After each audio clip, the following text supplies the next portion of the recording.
नमस्कार साथियों, मैं जय मालाकर मालाकर क्लासेस में आप लोगों का स्वागत करता हूं। चलिए, पंडित सुंदरलाल शर्मा विश्वविद्यालय में प्री बीएड और डीएड का रिजल्ट कल आ चुका है। इसके पश्चात आगे की प्रक्रिया क्या होगी, कैसे किन किन लोगों का चयन होगा, उस पर चर्चा करेंगे। आगे की प्रक्रिया पर और बीओ का जो अनुभव फॉर्मेट रहता है उसको भी मैं आप लोगों को दिखाऊंगा और आगे की पूरी प्रक्रिया स्टेप बाय स्टेप बताऊंगा। कौन कौन से दस्तावेज आप लोगों को लगेंगे और आप लोगों का चयन कैसे होगा, उन सभी विषयों पर चर्चा करने के लिए मैं उपस्थित हुआ हूं। तो चलिए वीडियो को स्टार्ट करते हैं बिना किसी देरी के।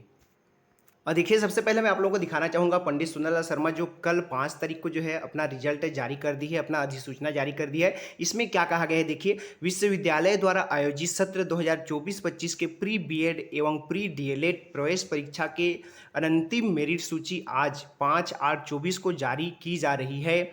जिन अभ्यर्थियों को दावा आपत्ति प्रस्तुत करना है वे दिनांक 6/8/24 तक, यानी कि आज केवल एक दिन का समय मिला है। आप देख सकते हैं ईमेल आईडी यहाँ पर दिया है edu.pssou.@gmail.com पर दावा आपत्ति प्रस्तुत कर सकते हैं। तत्पश्चात अंतिम मेरिट सूची जारी की जाएगी। ये जो है अंतिम मेरिट सूची है। इसके पश्चात आप अगर किसी को डाउट होगा कि इस पे कुछ भी आपको दावा करना होगा तो दावा आपत्ति कर सकते हैं और उसके पश्चात जो है आप लोगों का जो है अंतिम जो है मेरिट लिस्ट जारी होगा। अंतिम मेरिट लिस्ट जारी होने के बाद क्या करना है आगे का स्टेप देखते हैं और उसके पश्चात मैं आप लोगों को दिखाऊंगा जो अनुभव का फॉर्मेट होगा वो कैसा होगा, सारी चीज़ें डिटेल से देखते हैं।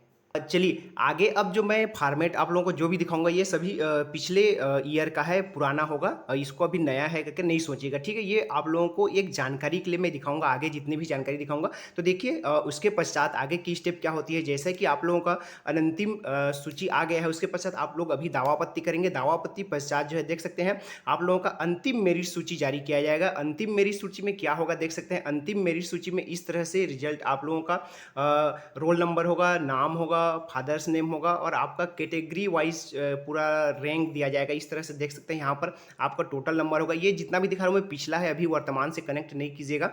ओवरऑल रैंक, फीमेल रैंक कितना है, आपका कैटेगरी रैंक कितना है ना, और फीमेल रैंक कितना है। इस तरह से अलग अलग रैंक बनेगा आपका, ठीक है। और उस रैंक के हिसाब से फिर आप लोगों को जो है कैटेगरी हिसाब से जो है आप लोगों को सीट मिलेगी कि किसको कहाँ देना है, किस हिसाब से देना है, कौन से आरक्षित वर्ग में कितने पद हैं, अनारक्षित में कितने हैं, उस हिसाब से ये जो आपका रैंक होगा, कैटेगरी रैंक होगा, उसके हिसाब से डिजर्व करेगा, ठीक है। तो ये इसके अभी तो केवल रिजल्ट आया है, रिजल्ट और जो सभी का एक ऐसा ओवरऑल रैंक ही दिखाया है। अब जो आएगा उसमें कैटेगरी रैंक रहेगा और उसी हिसाब से आप लोगों को सीट आवंटित किया जाएगा। तो अगली सूची पश्चात जो है क्लियर हो जाएगा कितने नंबर तक जो है कट ऑफ जा सकता है। बहुत सारे अभ्यर्थी मेरे को पूछ रहे थे कि सर कट ऑफ क्या होगा, तो आप इंतजार कीजिए। आप लोगों का जो अंतिम आएगा, अंतिम सूची आएगा, मेरिट सूची आएगा, उसमें आप यहाँ से ओवरऑल रैंक देख के आप पता कर सकते हैं कि कितने तक होगा, किनका नहीं होगा करके, ठीक है। आगे देखते हैं इसके पश्चात क्या जानकारी, इसके पश्चात क्या होगा। देखिए आपका अंतिम सूची आ गया तो उसके पश्चात क्या होगा देख सकते हैं। इस तरह से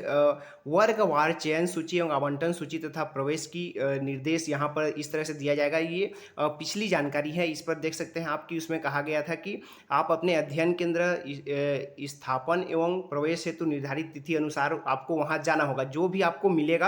अतः सभी चयनित अभ्यर्थी अपने मूल प्रमाण पत्र एवं उनकी छाया प्रति विश्वविद्यालय द्वारा जारी पूर्व में प्रवेश पत्र, अधिसूचना अनुसार चाही गई प्रमाण पत्रों एवं दस्तावेजों का सत्यापन कराने, प्रवेश हेतु निर्धारित शुल्क चालान बनवाने बाबत साथ में अवश्य लाए। देखिए इस तरह से इसके पश्चात जो है आप लोगों को जो है आपको अंतिम मेरिट सूची आ जाने के पश्चात आपको आपका जो है कॉलेज आवंटित कर दिया जाएगा और उस कॉलेज में जाकर एक निर्धारित तिथि रहेगी। जैसे पिछला बार का है, ये पिछले बार का है, अभी से रिलेटेड मत कीजिएगा। उन अभ्यर्थियों को उस जगह पर जाकर जो है अपना चालान वगैरह जो ही बनवा कर यहाँ अपने जो कॉलेज आवंटित होगा वहाँ पे प्रोसेस करना होगा, ठीक है। कौन कौन से दस्तावेज लगेगा मैं दिखा देता हूँ आप लोगों को। देखिए इसमें आवश्यक निर्देश देख लीजिए। प्रवेश प्रक्रिया एवं सत्यापन कार्य आवंटित अध्ययन केंद्रों में नहीं होगा। उपरोक्त कार्य हेतु निर्दिष्ट स्थान विश्वविद्यालय मुख्यालय पर ही होगा। देखिए प्रवेश की प्रक्रिया जो है विश्वविद्यालय पर होगा। ये पिछले बार की जानकारी है। इस बार जो भी इंस्ट्रक्शन आएगा मैं अपडेट आप लोगों को दूंगा और आप लोग भी वेबसाइट से अपडेट रह सकते हैं। प्रवेश प्रक्रिया एवं सत्यापन कार्य हेतु निर्धारित तिथि में अभ्यर्थी स्वयं उपस्थित होकर प्रवेश प्रक्रिया को पूर्ण करावें तथा शुल्क चालान जमा कर ऑनलाइन अपडेट भी कराएं। प्रवेश प्रक्रिया एवं सत्यापन कार्य हेतु निर्धारित तिथि में अभ्यर्थी स्वयं उपस्थित होकर प्रवेश प्रक्रिया को पूर्ण नहीं कराते हैं तथा शुल्क चालान जमा ऑनलाइन अपडेट भी नहीं कराने की स्थिति में अभ्यर्थी का प्रवेश हेतु दावा स्वतः निरस्त हो जाएगा। आप लोगों को एक तारीख दिया जाएगा, उस तारीख पे आप लोगों को जिस एक जगह दिया जाएगा उस जगह पे जाकर आप लोगों को ये सारी चीज़ें कराना है। अगर ये सारी चीज़ें आप नहीं कराते हैं तो आप लोगों का जो है चयन स्वतः ही निरस्त माना जाएगा। ठीक है, आगे देखिए। उपरोक्त सूची में चयनित ऐसे अभ्यर्थी जिनका स्नातक इंजीनियरिंग में हो, उनके स्नातक में देखिए इंजीनियरिंग वालों के लिए ये कहा गया है स्पेशल, स्नातक में न्यूनतम 55% अंक को, है ना। देखिए आप अगर ST SC OBC हैं, PH हैं, फीमेल हैं तो आपका 55% होना चाहिए किसमें, इंजीनियरिंग में। ठीक है, इंजीनियरिंग वाले हैं तो को 5% की छूट होगी। देखिए ST SC है तो आपको 5% की छूट होगी, जनरल वालों को 55, ST SC को 50 चाहिए, होना अनिवार्य है।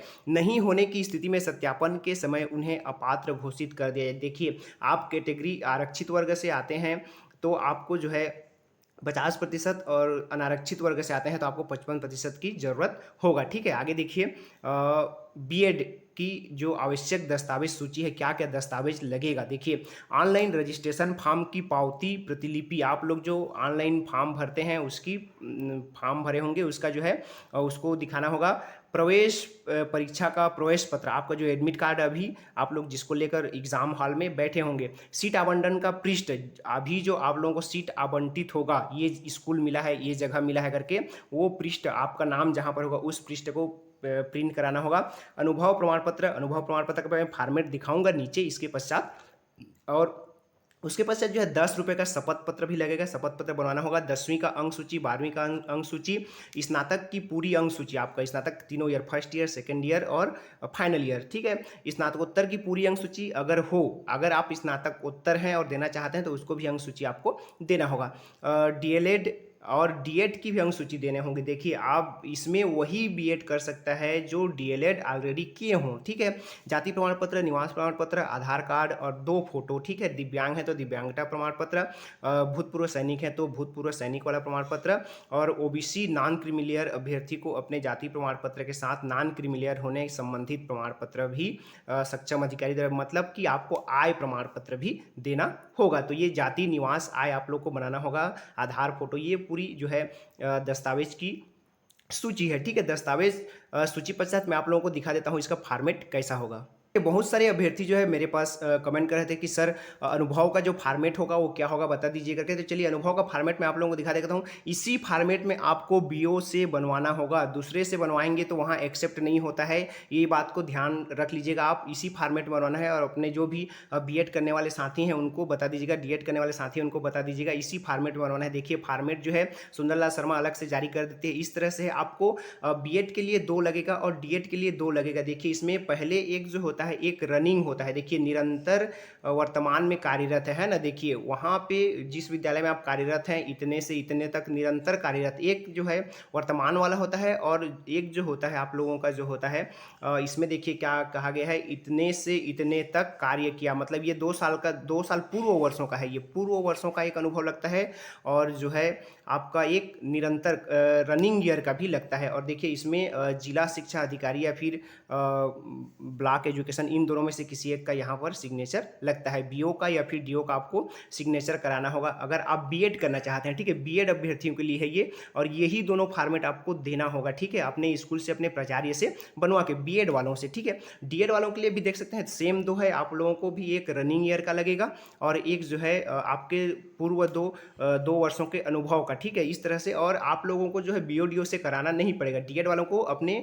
प्राचार्य से ही, अपने प्रधान पाठक से ही करा के आप लोग दे देंगे तो मान्य हो जाएगा। देखिए D.ED वालों के लिए इजी है, यहाँ पर आपको BO DO से कराने की जरूरत नहीं होती है। आप अपने प्राचार्य से या फिर अपने प्रधान पाठक से सिग्नेचर कराइए और उसको दे दीजिए। ठीक है, शपथ पत्र का फॉर्मेट भी जो दिया हुआ है इसी फॉर्मेट में बनवाना है। जो 10 रुपये का आप लोगों को शपथ पत्र बनवाना है, देख सकते हैं यहाँ पर ये शपथ पत्र का फॉर्मेट है। तो ये पूरी जानकारी है, इस तरह से ये जानकारी है कि पूरी जानकारी दिखाने की कोशिश किया हम लोगों ने स्टेप बाय स्टेप। और आगे भी अगर प्रोसेस की जानकारी चाहिए रहेगी तो हमारे चैनल को सब्सक्राइब कर लीजिएगा। हम आपको जैसे ही अपडेट आते रहेंगे हम आपको जानकारी देते रहेंगे आगे क्या क्या करना है करके। और ये PDF प्राप्त करना चाहते हैं अनुभव वाला तो मैं अपने टेलीग्राम में, अपने व्हाट्सएप ग्रुप में प्रोवाइड कर दूंगा, वहाँ जाकर आप प्राप्त कर सकते हैं। इसी फॉर्मेट में, निर्धारित फॉर्मेट में आप लोगों को जो है अनुभव प्रमाण पत्र बनवाना होगा। तो ये थी जानकारी। अगर जानकारी अच्छी लगे तो वीडियो को लाइक कीजिएगा, चैनल पर नए हैं तो चैनल को सब्सक्राइब कर लीजिएगा। नमस्कार, जय हिंद।